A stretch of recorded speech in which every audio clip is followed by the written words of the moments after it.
The first time my phone exploded with missed calls, I was standing under the New Mexico sun, staring at a stretch of desert most people believe doesn't exist. Facebook was still open in my hand, frozen on a shaky video of my sister's wedding reception, screaming guests, shattered glass, and a groom shouting words that would never be taken back. My father's name lit up the screen again. I didn't answer the 14th call. I didn't even vibrate with the urgency that was clearly consuming my father on the other end. Instead, I stood there, watching the dust motes dance in the harsh New Mexico light. I looked at the screen one last time before sliding my thumb across the glass to activate Do Not Disturb. The silence that followed was heavy and clean, exactly like the air inside the federal facility behind me. 3 days ago, my father's voice had been different. It wasn't panicking, it was clinical. He told me I was too rigid for the environment he was trying to curate. He said my presence would ruin the optics of the most expensive day of Olivia's life. He called me an embarrassment, a liability that couldn't be managed in a room full of tech heirs and old money. He didn't yell. He just stated it like a mathematical certainty. You don't fit, Leah. Don't come. I remember staring at my combat boots that night, feeling the familiar weight of being the spare part in a finely tuned machine. I've spent my life cracking codes that protect this country, yet I couldn't crack the simple code of my father's approval. But standing here now, watching that shaky video of his $1,500,000 disaster, I realized something. This wasn't a breakdown. It was a balance sheet. I'm a cryptographer. I deal in logic, patterns, and cold hard data. My father treats family like a public relations firm, but I treat it like an encryption. For years, I'd been the silent investor in their version of family, providing the stability they used to build their lies. My compassion had been a luxury they'd overdrafted for years, and today the account was closed. I turned my back on the shimmering horizon and walked toward the heavy steel doors of the research center. Inside, the world was governed by rules and consequences. Out there, in Santa Fe, my father was learning what happens when you remove the only person who actually knows how to handle a crisis. He wanted a perfect day without me. He got exactly what he asked for. He got a front row seat to the implosion of his own vanity, and I wasn't going to be the one to sweep up the glass. I wasn't an embarrassment anymore. I was a blackout. I sat at my workstation, the blue light of the monitors reflecting off my glasses, and thought about the architecture of my father's lies. He was obsessed with the merger of the year, but he conveniently forgot who funded his acquisition of respectability in the first place. 2 years ago, he was a man on the edge of a total financial collapse. A bad investment in a Santa Fe real estate venture had left him drowning in a $400,000 debt. He didn't go to his golden child, Olivia, because she was too busy living the life he had carefully constructed for her. He didn't go to his tech heir favorite, Connor. No, he came to the ghost. He came to me. He stood in my kitchen, avoiding my eyes, and spoke about the temporary liquidity issue as if he were presenting a quarterly report to a board of directors. I had the money. I'd spent years in high-security zones, earning combat, pay, and bonuses for cracking encryptions that kept federal data safe. I lived on coffee and code, spending almost nothing. I handed him a check for $400,000, effectively bailing out the family name. I didn't ask for a contract. I didn't ask for interest. I just asked for him to be okay. But that was my mistake. I hadn't realized that in my father's mind, compassion is just another resource to be exploited until the account is empty. He didn't see a daughter's sacrifice. He saw a logistical solution that allowed him to keep his mask on. Once the check cleared, he didn't just stop thanking me illegitimately. He began to resent me for being the one who saw him at his weakest. This is the trap of normalizing cruelty. My father had spent so long climbing the social ladder that he began to view people solely as rungs under his feet. To him, our relationship wasn't a bond, it was a series of transactions. He needed to be seen as a patriarch of power, and having a daughter who had to rescue him didn't fit that narrative. So he did what any ruthless executive would do. He restructured the past. He told the family that the money had come from a strategic partnership. He allowed everyone to believe that Connor, the wealthy groom, had been the one to provide the stability Gary needed. He erased my contribution to elevate a stranger because the optics were better. He traded his daughter's reality for a prettier fiction. He convinced himself that excluding me from the wedding wasn't an act of betrayal, but a necessary branding decision for the family's new era. He normalized the idea that I was a liability because I was the only person who knew the truth about his bankruptcy. I was the living evidence of his failure, and he couldn't have that standing near the crystal chandeliers. He wanted a flawless merger, and that required a complete liquidation of my presence. But now, as his $1,500,000 investment in Connor was turning into a digital wildfire, the rungs on his ladder were finally breaking. He'd spent years overdrafting on my loyalty, and he was about to find out exactly what happens when the silent investor finally pulls the funding. The video didn't just circulate, it mutated. By the time the sun began to dip toward the jagged New Mexico horizon, the footage of Connor's meltdown had been shared 15,000 times. It was a digital wildfire, fed by the dry timber of my father's carefully cultivated reputation. I watched it once more on my lunch break. The sound turned low. The audio was a jagged mess of screams and breaking porcelain, but Connor's voice remained the sharpest blade in the room. He wasn't just angry, he was unhinged, leaning into Olivia's personal space with a predatory intensity that made my skin crawl. The mask of the visionary tech heir had slipped, revealing something ancient and ugly underneath. I waited for the realization to hit my father. I waited for the patriarch to protect his youngest daughter.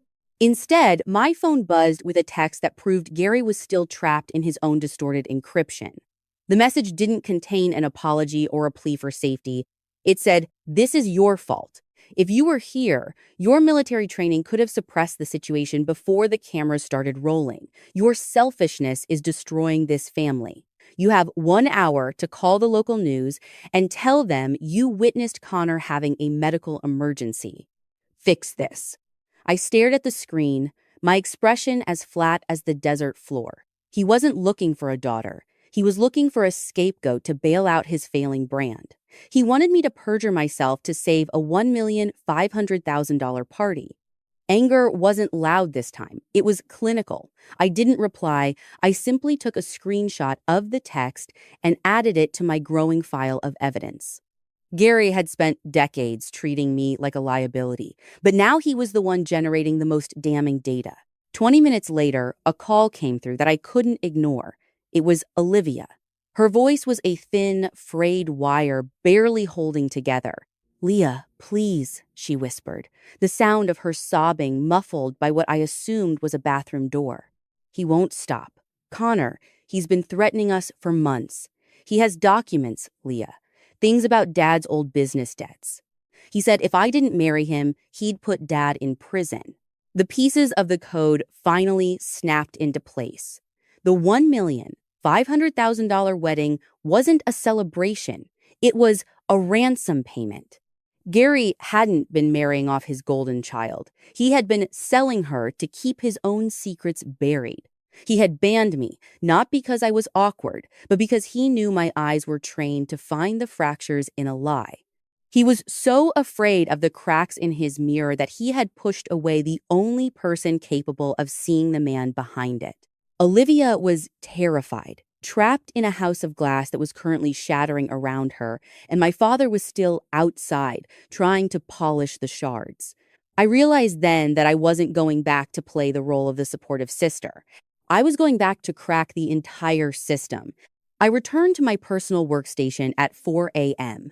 I didn't touch the agency's classified systems. I'm not that reckless, but I didn't need a government mainframe to decode a man as shallow as Connor. I used the same pattern recognition skills I use for national security to audit his public digital footprint.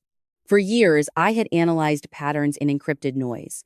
But tonight, the noise was coming from my own history. I sat before the terminal, my fingers finding the familiar rhythm of the keys. I wasn't Leah the daughter anymore. I was Leah the analyst, and I was looking for the encryption key to Connor's entire life. This wasn't an act of impulse. It was a systematic investigation. It took less than 2 hours to peel back the first layer of his digital armor. Connor wasn't the visionary heir Gary worshipped. He was a vulture. The tech empire he claimed to inherit was a shell company, a hollow structure held together by $300,000 in overdue loans and a series of aggressive lawsuits. He hadn't chosen Olivia for love. He had chosen our family because Gary was the only person desperate enough to ignore the red flags in exchange for a shiny new social connection. Connor was a predator who had found a willing victim in a man obsessed with optics. As I scrolled through the metadata of his offshore accounts, I realized how deep the rot went. The $1,500,000 wedding wasn't just a party. It was the final stage of a multi-year grift. Connor was using the marriage to gain legal access to my father's remaining assets, and my father was letting him do it because he was too proud to admit he had been played. Gary was selling his golden child to a criminal just to maintain the illusion of a perfect merger. In that moment, I felt the weight of my own history pressing against my ribs. For 29 years, I had been bound by the invisible chains of a survivor. I had built a house of silence, convinced that if I just worked harder, stayed quieter, and expected less, I would finally be safe. I thought my silence was my armor, a way to keep the peace and protect the people I loved. But as I looked at the evidence of Connor's crimes, I realized my silence had actually been my cage. These were the invisible chains that made me feel responsible for fixing a man who would trade my safety for a mention in a business journal. The realization didn't come with a scream. It came with a cold, clinical click of a mouse. I had spent my entire career protecting data, and now I was going to use that data to set myself free. This wasn't about family loyalty anymore. Loyalty is a two-way contract, and Gary had breached it the moment he told me I was an embarrassment. I had cracked Connor's code, and in doing so, I had finally broken the links of the chains that my father had spent my whole life forging around my neck. I wasn't a liability. I wasn't a spare part. I was the only person in this entire narrative who actually knew what was happening. I saved the files to a secure server and prepared for the next phase. The professional escalation was complete. I had the facts, the numbers, and the evidence of a conspiracy. Now, it was time for the criminal twist. I was going to show my father exactly what kind of merger he had actually signed up for, and I was going to do it with the same cold precision he had always used to keep me small. The audit trail didn't lie. It didn't have feelings, and it didn't care about family optics. While the rest of the world was watching the viral replay of a Groom's breakdown, I was looking at a series of high-interest loan documents that should have never existed. I needed to know how a man who owed me $400,000 managed to secure a venue that cost $75,000 and a total wedding budget of $1,500,000. I found the answer buried in a PDF from a private lending firm in Santa Fe. I opened the file at 5:30 hours, the dawn light just beginning to bleed over the desert. My breath didn't hitch. My heart rate didn't spike. I simply zoomed in on the signature at the bottom of the collateral agreement.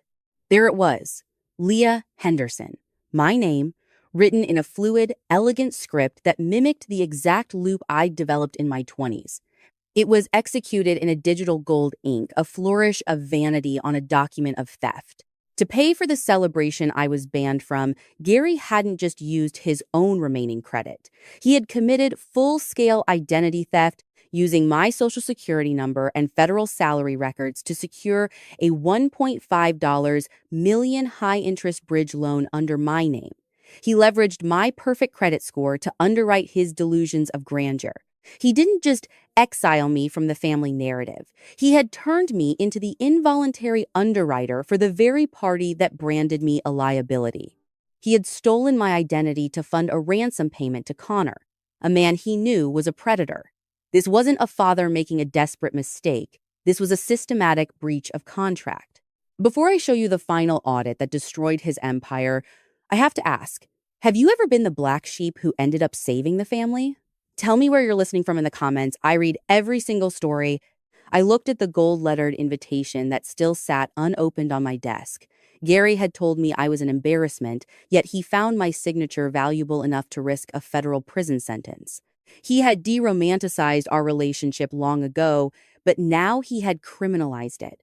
My identity had been a resource he felt entitled to strip mine, while telling the world I was too awkward to stand in his garden. I didn't call him to scream. I didn't send a text.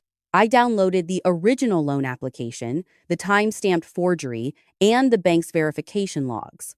I cross-referenced the internet protocol address used for the digital signature it traced back to Gary's home office in Santa Fe. This wasn't revenge. It was accounting. Gary had overdrafted on my life for the last time. I realized then that the invisible chains I had been carrying weren't just psychological. They were financial. He had leveraged my future to save his past. But Gary Henderson had forgotten one crucial detail. I don't just protect data, I know how to use it as a weapon. The criminal twist was complete. He wasn't just a toxic parent, he was a fraudster. I closed my laptop and felt a cold, sharp clarity settle over me. I had the keys to his entire empire of lies. Tomorrow, I would drive to Santa Fe, not as a daughter and not as a guest. I was going back to deliver the final audit. The Santa Fe mansion looked different in the gray morning rain. The $1,500,000 stage for my family's greatest performance was in shambles. Wilted flowers from the aborted reception were piled near the heavy oak doors, and the air smelled like expensive perfume and damp earth. I walked through the foyer, my combat boots sounding like a drumbeat on the marble floor. I wasn't an embarrassment today. I was the inevitable consequence of a 4-year overdraft. I found them in the room where Gary had spent decades curating his image of a powerful patriarch. The perfect house was a mess of half-packed suitcases and legal documents. Gary looked up as I entered, his face aged a decade in a single week. He didn't ask how I was, he didn't hug me, he just pointed at a stack of newspapers and a laptop glowing with the viral video. "Leah, finally," he said, his voice a jagged edge of command and desperation. "You need to fix this. Connor's lawyers are breathing down our necks, and the press is parked at the gate.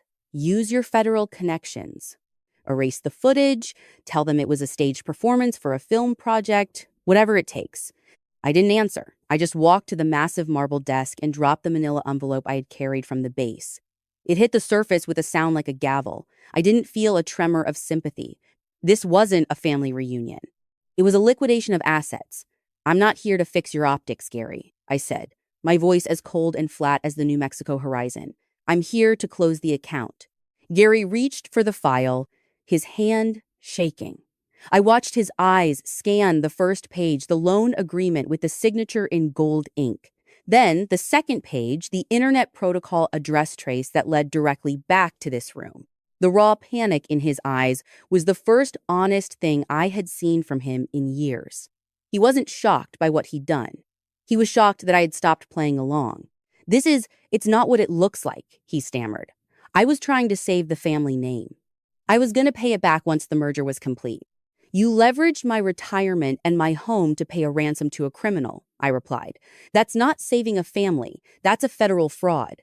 My colleagues in the intelligence community don't care about your social standing, but they do care about identity theft involving federal employees." The door swung open and Connor walked in. He was disheveled, the charming tech air mask completely gone. He saw the files and sneered at me. "Who the hell do you think you are? You're just the awkward sister who wasn't good enough for an invite. You think a few printouts are going to stop my family's legal team?" I looked at Connor with the clinical detachment I use to analyze security threats. I've spent my career staring at the darkest parts of the digital world. He wasn't a genius. He was just a low-bit encryption that had already been cracked. I've seen your offshore logs and the metadata on those shell companies, Connor. The tech air narrative is a front for a grift that's $300,000 in the hole. I don't need federal clearance to see you're a fraud. I just need a basic audit trail. Connor went silent, the smugness evaporating as he realized I wasn't speaking the language of family drama. I was speaking the language of power and consequence. I turned back to my father. "The mobile notary is waiting in the driveway, Gary," I said, laying out the quitclaim deeds. "You have 20 minutes to sign over this estate and all assets to a trust for Olivia. You sign them now in front of a licensed official, or I hand the forgery evidence to the federal prosecutor." Gary stared at me, his mouth opening and closing. He looked small. He looked exposed. "And if I don't?" I lean down, my hands flat on the desk. Then I hand this file to the federal prosecutor who's already looking for a reason to audit Connor's shell companies. You told me I'd embarrass the Groom dad. Turns out I'm the only thing keeping him out of prison for now. Choose wisely. Gary signed the documents 20 minutes later. There was no theatrical goodbye, no final plea for a daughter's love. He signed because I had decoded his existence and found nothing but a series of fraudulent entries. He took a one-way ticket to a small, anonymous life in a town where the name Henderson carries no weight. Connor fled before the ink was even dry, a low-bit predator running from a federal-grade spotlight. I watched them both dissolve into the gray Santa Fe mist, and for the first time in my life, I felt a profound, absolute stillness. Olivia didn't stay in the mansion. She sold the marble floors and the crystal chandeliers, using the equity to buy a quiet two-bedroom apartment near the mountains. She started therapy, learning to speak in a voice that wasn't a rehearsed script for our father. We talk now real conversations about fear, boundaries, and the long, slow process of deleting a lifetime of performative lies. She told me recently that she finally understood why I chose the desert. It's because the desert is the only place honest enough to show you where the ground actually is. I returned to my workstation in New Mexico. I stood by the same perimeter fence where I had watched their illusion shatter 3 weeks earlier. The sun was setting, painting the sky in shades of copper and gold. I pulled out my phone and opened the family group chat. It was filled with years of noise, meaningless updates about optics, passive-aggressive reminders of my awkwardness, and the cold demands of a man who never saw me. I didn't archive it, I didn't save it for sentiment, I simply hit delete. The silence that followed wasn't empty, it was a sanctuary. I realized then that being excluded from their perfect world wasn't a failure. It was a security clearance. It was the universe's way of keeping me far enough away to see the truth when the mask finally slipped. My father called me an embarrassment because I couldn't be controlled by his lies. He called me rigid because I refused to bend to his vanity. But in the end, it was my rigidity that held the line when everything else collapsed. I'm Leah. I protect data. I crack codes, and I no longer apologize for existing. I've built a life that is purposeful, earned, and entirely my own. The desert sun felt warm against my face, a constant frequency that doesn't need a merger to be valid. I am exactly where I belong. If this story resonated with you, if you've ever been made to feel like you were too much or simply in the way, I'd love to hear from you. Leave a comment below and tell me your story.